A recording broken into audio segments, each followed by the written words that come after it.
조선시대 최고의 로또 당첨자. 여러분 복권 당첨되고 싶으신가요? 하루아침에 벼락부자가 되는 상상 해보셨죠? 그런데 알고 계신가요? 복권 당첨자 중 70%가 5년 안에 파산한다는 사실을. 왜 그럴까요? 돈을 버는 능력보다 돈을 지키는 능력이 더 어렵기 때문입니다. 특히 뿌리 없는 부는 더 위험합니다. 노력해서 번 돈이 아니라 운으로 얻은 돈. 그것은 신기루와 같습니다. 조선시대에도 그런 사람이 있었습니다. 이름은 장희재. 그는 조선시대 최고의 로또 당첨자였습니다. 아니, 로또보다 더 대박이었죠. 장희재는 원래 아무것도 아닌 사람이었습니다. 중인 출신의 별 볼 일 없는 평범한 남자. 하지만 그에게는 특별한 무언가가 있었습니다. 바로 여동생. 여동생의 이름은 장옥정, 후일 장희빈이라 불리게 될 그 여자였습니다. 장희빈이 왕의 총애를 받자 오빠 장희재의 인생도 180도 바뀌었습니다. 하루아침에 벼락부자가 되었습니다. 아니, 부자 정도가 아니었습니다. 조정의 고관대작들도 부러워할 만큼 엄청난 부와 권력을 거머쥐었습니다. 명절 때마다 왕에게서 받는 세뱃돈만 해도 어마어마했습니다. 은 수백 냥, 비단 수십 필, 귀한 약재와 보석들. 그것도 1년에 몇 번씩. 장희재는 매번 웃으며 받았습니다. 이것이 영원할 줄 알았죠. 하지만 그는 몰랐습니다. 그 세뱃돈에 독이 들어있다는 것을. 언젠가 그것이 자신의 목을 조르는 올가미가 될 것이라는 것을. 지금부터 그 이야기를 시작하겠습니다. 조선시대 최고의 벼락부자 장희재의 흥망성쇠. 그리고 그가 받은 세뱃돈이 어떻게 사약으로 돌아왔는지. 각오하세요. 이 이야기를 들으면 여러분은 복권 당첨을 다시 생각하게 될 겁니다. 일부 평민에서 권력자로 마이너스 동생 덕에 산다는 것. 숙종 7년 한양 어느 골목. 장희재는 그날도 평범한 하루를 보내고 있었습니다. 중인 집안 출신인 그는 관직도 없고 재산도 없었습니다. 그저 하루하루 근근히 살아가는 평범한 남자였죠. 하지만 그에게는 자랑거리가 하나 있었습니다. 여동생 옥정이 궁녀로 들어갔다는 것. 옥정은 어렸을 때부터 예뻤습니다. 총명하기도 했죠. 장희재는 동생이 궁녀로 들어간 것을 기뻐했습니다. 적어도 굶지는 않겠구나 하고 생각했습니다. 하지만 그것은 시작에 불과했습니다. 얼마 지나지 않아 놀라운 소식이 들렸습니다. 동생 옥정이 왕의 총애를 받고 있다는 것. 아니, 총애 정도가 아니라 왕이 완전히 빠져 있다는 것. 장희재는 믿을 수 없었습니다. 그리고 더 놀라운 일이 벌어졌습니다. 어느 날 궁궐에서 사람이 왔습니다. 전하께서 장희재를 부르신다고. 장희재는 떨리는 마음으로 궁궐에 갔습니다. 그리고 숙종을 만났습니다. 숙종은 장희재를 보자마자 반갑게 맞이했습니다. 마치 오랜 친구를 대하듯. 숙종이 말했습니다. 경은 내 처남이 아니냐고. 앞으로 잘 부탁한다고. 장희재는 어리둥절했습니다. 처남? 무슨 소리인가? 알고 보니 숙종은 이미 옥정을 후궁으로 삼을 생각을 하고 있었습니다. 그리고 그녀의 오빠인 장희재를 귀하게 대접하려 했던 겁니다. 그날부터 장희재의 삶이 바뀌었습니다. 숙종은 장희재에게 관직을 주었습니다. 원래 중인 출신은 높은 관직에 오를 수 없었습니다. 하지만 숙종은 그런 법도 따위 신경 쓰지 않았습니다. 장희재는 순식간에 벼슬아치가 되었습니다. 그것도 낮은 자리가 아니었습니다. 당상관 자리였습니다. 조정의 대신들은 경악했습니다. 저런 출신이 어떻게 저렇게 높은 자리에 오를 수 있냐고 수군거렸습니다. 하지만 아무도 감히 반대하지 못했습니다. 왕이 원하는 일이었으니까요. 장희재는 적응이 안 되었습니다. 어제까지만 해도 평민이었는데 오늘은 고관대작이 되었으니까요. 하지만 적응할 시간도 없이 더 놀라운 일들이 계속 벌어졌습니다. 숙종은 장희제에게 집을 하사했습니다. 한양 한복판의 큰 저택이었습니다. 그것도 모자라 노비들도 주었습니다. 수십 명씩. 장희제는 황홀했습니다. 이것이 꿈인가 싶었습니다. 며칠 전까지만 해도 좁은 골방에서 살았는데 이제는 양반도 부러워할 큰 집에서 사는 겁니다. 그런데 이것도 시작에 불과했습니다. 진짜 대박은 따로 있었습니다. 이부 명절이 기다려지는 남자 마이너스 세뱃돈의 향연. 숙종 8년 설날, 장희제는 궁궐에 세배를 드리러 갔습니다. 다른 신하들과 함께 숙종 앞에 엎드려 절을 올렸습니다. 숙종은 신하들에게 덕담을 건넸습니다. 그리고 세뱃돈을 내렸습니다. 보통 왕이 신하들에게 주는 세뱃돈은 형식적이었습니다. 은 몇 냥 혹은 비단 한두 필 정도. 신하들은 그것만으로도 감격해했습니다. 하지만 장희제에게는 달랐습니다. 숙종이 장희제를 따로 불렀습니다. 그리고 말했습니다. 처남에게 특별히 더 주겠다고. 숙종은 내관에게 명령했습니다. 은 200냥, 비단 50필, 인삼 10근, 그리고 옥으로 만든 장식품들을 장희제에게 하사하라고. 장희제는 눈이 휘둥그레졌습니다. 은 200냥이면 당시 평민이 10년을 벌어도 모으기 힘든 돈이었습니다. 비단 50필은 또 얼마나 귀한 물건입니까? 장희제는 감격해서 눈물을 흘렸습니다.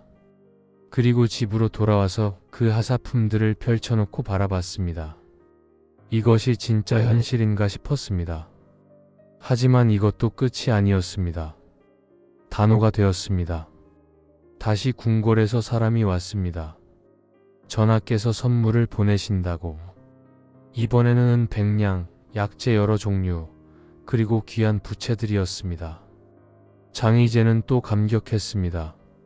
추석이 되었습니다. 또 선물이 왔습니다. 이번에는 150냥, 송이버섯, 대추, 그리고 비단 옷들이었습니다. 겨울이 되었습니다. 또 선물이 왔습니다. 이번에는 300냥, 모피옷, 그리고 난로용 고급 수치였습니다. 장희제는 계산을 해봤습니다. 1년의 명절과 절기마다 받는 선물의 총액이 은 1000냥이 넘었습니다. 이것은 당시 정승의 1년 녹봉보다 많은 금액이었습니다. 장희제는 생각했습니다. 이것이 바로 천국이구나. 동생 덕에 이렇게 살 수 있다니 동생이 정말 효녀로구나. 장희제는 점점 교만해졌습니다. 저택에서 호화로운 잔치를 자주 열었습니다. 기생들을 불러 놀았고 비싼 술과 음식을 마음껏 즐겼습니다. 심지어 조정에 고관대작들을 초대해서 은근히 자랑했습니다. 보십시오, 제가 이렇게 잘 살고 있습니다 하고. 대신들은 겉으로는 웃었지만 속으로는 이를 갈았습니다. 저런 출신이 어떻게 우리보다 잘 사는가 하고 분노했습니다. 하지만 장희제는 신경 쓰지 않았습니다. 왕의 총애를 받는 자신을 누가 건드리겠습니까? 동생 옥정은 이미 후궁숙빈으로 책봉되었고 왕자까지 나왔습니다. 장희제의 지위는 날로 높아졌습니다. 숙종 15년 더 놀라운 일이 벌어졌습니다. 숙종이 인현왕후를 폐위하고 옥정을 왕비로 책봉한 겁니다. 장희제는 기절할 것 같았습니다. 동생이 왕비가 되었다는 것은 자신이 왕실의 척족이 되었다는 말입니다. 이제 조선에서 가장 귀한 집안 중 하나가 된 겁니다. 그날 장희제는 집에서 큰 잔치를 열었습니다. 수백 명을 초대해서 사흘 동안 놀았습니다. 돈은 물 쓰듯 했습니다. 어차피 명절만 되면 왕에게서 돈이 들어오니까요. 장희제는 생각했습니다. 이 좋은 날이 영원히 계속될 것이라고. 하지만 그것은 착각이었습니다. 삼부 세뱃돈에 숨겨진 독 마이너스 왕의 마음이 변하다. 숙종 20년 정치적 지형이 바뀌었습니다. 갑술한국이 일어난 겁니다. 남인 세력이 몰락하고 서인 세력이 다시 집권했습니다. 그리고 그 여파는 왕실로 번졌습니다. 숙종이 폐비 인현 왕후를 복위시킨 겁니다. 장희빈은 다시 후궁으로 강등되었습니다. 장희재는 충격을 받았습니다. 하지만 처음에는 크게 걱정하지 않았습니다. 동생이 왕비에서 후궁이 되긴 했지만 여전히 왕의 총애를 받고 있었으니까요. 그리고 무엇보다 왕자가 있었습니다. 훗날 경종이 되는 세자 말입니다. 세자가 있는 한 자신의 지위는 안전하다고 생각했습니다. 하지만 장희재는 미묘한 변화를 느끼기 시작했습니다. 명절이 되었는데 궁궐에서 선물이 오지 않았습니다. 장희재는 이상하게 생각했습니다. 혹시 실수인가? 늦게 오는 건가? 며칠을 기다렸지만 선물은 오지 않았습니다. 장희재는 불안해졌습니다. 다음 명절에도 선물이 오지 않았습니다. 장희재는 궁궐에 사람을 보내 알아보게 했습니다. 돌아온 대답은 충격적이었습니다. 전하께서 더 이상 하사품을 내리지 않으신다고. 장희재는 당황했습니다. 왜? 무슨 잘못을 했단 말인가? 하지만 이유를 알 수 없었습니다. 그리고 더 무서운 일들이 벌어지기 시작했습니다. 조정에서 장희재를 비판하는 목소리가 나오기 시작한 겁니다. 어느 신하가 상소를 올렸습니다. 장희재가 출신도 변찮으면서 왕의 총애만 믿고 교만하게 군다고, 법도를 어기고 사치를 일삼는다고 탄핵했습니다. 예전 같았으면 숙종이 그런 상소를 무시했을 겁니다. 하지만 이번에는 달랐습니다. 숙종이 그 상소를 받아들인 겁니다. 숙종은 장희재를 불러 꾸짖었습니다.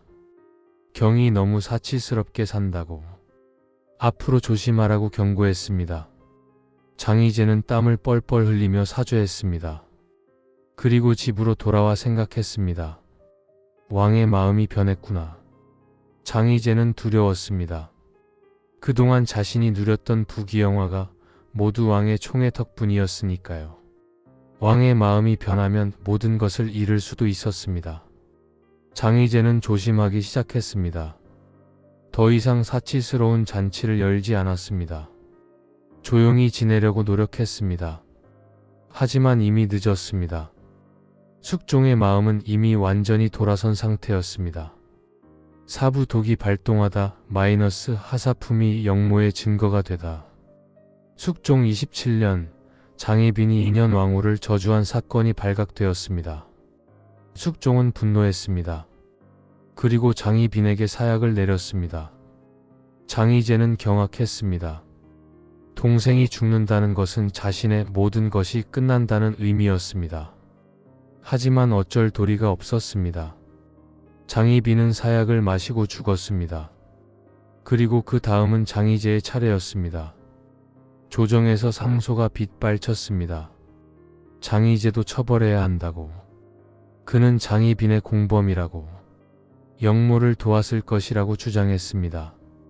장희재는 억울했습니다. 자신은 동생의 일에 전혀 관여하지 않았습니다. 저주고 뭐고 아무것도 몰랐습니다. 하지만 아무도 그의 말을 믿지 않았습니다. 그리고 누군가 결정적인 증거를 제시했습니다. 장희재의 집에 있는 그 엄청난 재산들, 은 수천 양, 비단 수백 필, 귀한 보석과 약재들. 신하들이 물었습니다. 저것들은 어디서 난 것이냐고. 장희재가 대답했습니다. 왕께서 하사하신 것이라고. 신하들이 다시 물었습니다. 왜 왕께서 그렇게 많은 것을 하사하셨냐고. 장희재는 대답할 수 없었습니다. 그냥 주셨으니까 받았을 뿐이라고 할 수밖에 없었습니다. 하지만 신하들은 다르게 해석했습니다. 저것은 단순한 하사품이 아니라고. 장희빈이 왕을 현혹시켜 오빠에게 뇌물을 준 것이라고. 그리고 장희재는 그 돈으로 영모를 꾸몄을 것이라고 주장했습니다. 장희재는 황당했습니다. 영모? 자신이 무슨 영모를 꾸몄단 말인가? 자신은 그저 왕이 주는 것을 받았을 뿐인데. 하지만 그것은 변명에 불과했습니다. 숙종도 더 이상 장희재를 보호하지 않았습니다. 오히려 숙종은 말했습니다. 경이 너무 많은 것을 받았다고. 그것이 과연 정당한 일이었냐고 추궁했습니다. 장희재는 할 말을 잃었습니다. 그리고 마침내 판결이 내려졌습니다. 장희재는 영모죄로 사형을 선고받았습니다. 장희재는 울부짖었습니다. 자신은 억울하다고, 영모 같은 것은 한 적이 없다고, 그저 왕이 주는 것을 받았을 뿐이라고 외쳤습니다. 하지만 아무도 듣지 않았습니다. 숙종 28년 장희재는 처형되었습니다. 그가 받았던 모든 재산은 몰수되었습니다. 은 수천 냥, 비단 수백 필, 집, 노비 모든 것 한순간에 사라졌습니다. 장희재가 죽기 직전 마지막으로 한 말이 기록에 남아 있습니다. 세뱃돈이 독이었구나. 그는 깨달았습니다. 자신이 받았던 그 모든 하사품들이 결국 자신의 목을 조르는 올감이었다는 것을. 왕의 총애는 영원하지 않습니다. 총애가 사라지면 그동안 받았던 모든 것이 죄의 증거가 됩니다. 장희재는 그것을 너무 늦게 깨달았습니다. 오부 뿌리 없는 부의 최후. 장희재의 이야기는 여기서 끝입니다. 하지만 교훈은 계속됩니다. 장희재는 무엇을 잘못했을까요? 동생 덕에 부자가 된 것이 잘못일까요? 왕이 주는 선물을 받은 것이 잘못일까요? 아닙니다. 진짜 잘못은 따로 있었습니다. 장희재는 자신의 부가 뿌리 없는 부라는 것을 잊었습니다. 자신이 노력해서 번 돈이 아니었습니다. 능력으로 얻은 지위도 아니었습니다. 오직 동생의 총애, 왕의 기분에 의존한 부였습니다. 그런 부는 모래성과 같습니다. 순식간에 무너질 수 있습니다. 장희재는 그것을 몰랐습니다. 아니, 알았지만 무시했습니다. 그는 이것이 영원할 것이라고 착각했습니다. 그래서 사치를 부렸고 교만했으며 조심하지 않았습니다. 결국 그 대가를 목숨으로 치렀습니다. 장희재 이야기는 먼 옛날 이야기가 아닙니다. 지금도 비슷한 일들이 벌어집니다. 줄 잘 서서 돈 버는 사람들, 권력자와 친해서 사업 잘 되는 사람들, 뒷배를 믿고 호의호식하는 사람들. 하지만 권력은 영원하지 않습니다. 정권이 바뀌고 상황이 변하고 뒷배가 무너지면 어떻게 될까요? 그동안 받았던 모든 것이 죄의 증거가 됩니다. 뇌물, 비리, 부정부패. 이름을 붙이는 건 일도 아닙니다. 그리고 감옥행입니다. 장희재처럼. 에필로그 명절이 두려운 이유. 명절입니다. 세뱃돈 받으셨나요? 기쁜 일이죠. 하지만 조심하세요. 그 세뱃돈에 독이 들어있을 수도 있습니다. 특히 공짜 돈, 쉽게 번 돈에는 항상 대가가 따릅니다. 지금은 달콤해 보여도 나중에 쓴맛으로 돌아올 수 있습니다. 장희재는 명절이 즐거웠을 겁니다. 명절만 되면 왕에게서 선물이 왔으니까요. 은 수백 냥씩. 하지만 그 명절 선물들이 결국 그를 죽였습니다. 뿌리 없는 부는 명절 한 번 지나면 사라질 신기루와 같습니다. 진짜 부는 스스로 만들어야 합니다. 노력해서 능력으로 정직하게. 그래야 지킬 수 있습니다. 장희재의 마지막 말을 기억하세요. 세뱃돈이 독이었구나. 여러분이 받는 세뱃돈은 안전한가요? 공짜 점심은 없습니다. 쉽게 얻은 것은 쉽게 사라집니다. 그리고 때로는 목숨까지 앗아갑니다. 장희재처럼. 조선시대 최고의 로또 당첨자는 최악의 최후를 맞이했습니다. 복권 당첨을 꿈꾸시나요? 꿈꾸셔도 좋습니다. 하지만 당첨된 후를 생각하세요. 그 돈을 지킬 능력이 있나요? 뿌리를 내릴 준비가 되어 있나요? 아니라면 차라리 당첨되지 않는 게 나을 수도 있습니다. 장희재는 당첨되지 않았다면 평범하게 살다가 평범하게 죽었을 겁니다. 하지만 그는 당첨되었고 벼락부자가 되었고 결국 비참하게 죽었습니다. 여러분의 선택은 무엇인가요?